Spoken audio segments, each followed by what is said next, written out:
يعني انت عارف حسون مستحيل يصير شيء ثاني، وانت طبعا انت عارف ان انت في بيتك، واول ممكن كتكوت ترى يصير يعني. ممكن كتكوت ممكن لا خليك حسون اليوم قصة كتكوت انا مسوي عشان لا تفيد علينا.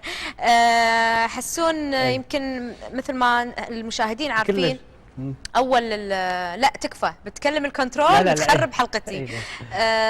كنترول يوزو، انت مثل ما انت عارف ان هذا بيتك، وانت في اول اطلالتك على المشاهدين كمذيع اطليت من خلال تلفزيون سكوب.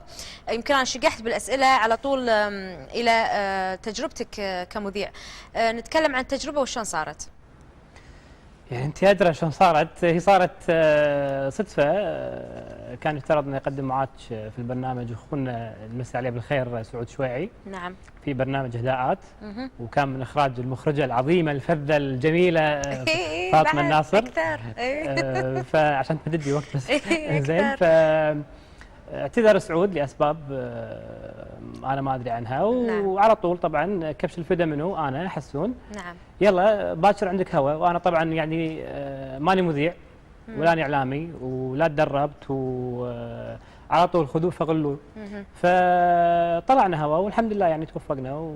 في موقف طريف يمكن تتذكره المخرجه ويانا اول ما طلعت الهوا. تتكلم عن هذا الموقف ولا نسكت ونستر؟ لا يعني انا افضل انا افضل ان نسكت يعني. نسكت نعم. يمكن اساسا انا ما كنت حاطه بالي ان تكون معاي في البرنامج، ولكن فطوم اطلع يعني. لا فطوم الناصر هي اللي قالت لي اذا عندك شخص ممكن يطلع هوا باكر. وهذا الكلام كان الساعه 12 بالليل، كنت انت على دشه كذي وانا قاعد اتكلم بالتليفون. فشفتك حسوا انت باكر هوا على طول. ففاطمتين يجتمعون مشكله.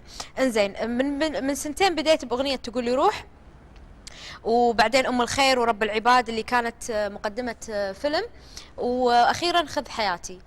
بسنتين كميه الاغاني هذه قليله يعني. كم اغنيه؟ 4. شنو سر الاقلال بالاعمال؟ هذا ضرب يعني الحين من بدايه اللقاء كذي يعني انا امون عليك يعني تمونين. لا ابد يعني. دائما انا احب شويه يعني انتقي اعمالي، ومتردد كثير في اختيار الاعمال. وانت ادرى يعني كل يوم لنا كلمه. اليوم بسوي اغنيه الفلانيه، لا خلينا نكنسلها، خلينا ناخذ اغنيه ثانيه.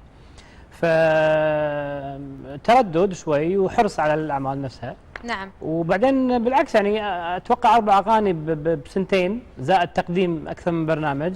يعني حصيله كويسه على قولتهم. تقريبا كم برنامج اللي قدمتم؟ 3 برامج اللي هم هداءات وعيدكم مبارك. هداءات وعيدكم مبارك والو حسون.